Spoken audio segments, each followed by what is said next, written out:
મૈદરપુરાના Delhi gate પાસેથી બીઆરટીએસની બસમાં મુસાફરી કરી રહેલા નશેડીએ એક વિદ્યાર્થીને ધક્કો મારી કહ્યું કે તું મને ઓળખે છે, હું કોણ છું? હું કરોડપતિ બાપનો દીકરો છું.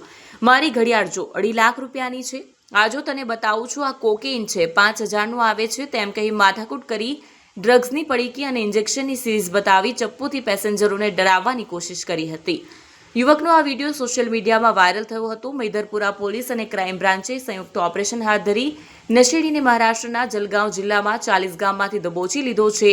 શખ્સનું નામ વિરેન્દ્ર ઉર્ફે વીરુ ઉર્ફે વિરાંચી ઉર્ફે કોઈતો કેતન ઠક્કર છે. પોલીસ સમક્ષ એવું રટણ કર્યું કે બસમાં મને સીટ મળતી ન હતી, જેથી મેં બીમાર હોવાનું નાટક કર્યું હતું. મોબાઈલ ચોરી સહિતના 10થી વધુ ગુનાઓમાં અગાઉ વિરેન્દ્ર ઝડપાયો હતો. રીઢો ચોર વિરેન્દ્ર અગાઉ ચોક બજાર, સિંગણપોર, રાંદેર અને કતારગામ પોલીસમાં અગાઉ મોબાઈલ ચોરી સહિતના 10થી વધુ ગુનાઓમાં પણ પકડાયેલો હતો. આરોપીના પિતા શાકભાજીની લારી ચલાવે છે. પુત્રની ગુનાખોરીને કારણે પિતાએ કતારગામ અને અમરોલીમાંથી ભાડાનું મકાન ખાલી કરવાની પણ ફરજ પડી હતી. જોકે તેની ખરાબ કુટેવોના કારણે પિતાએ તેને ઘરમાંથી કાઢી મૂક્યો હતો.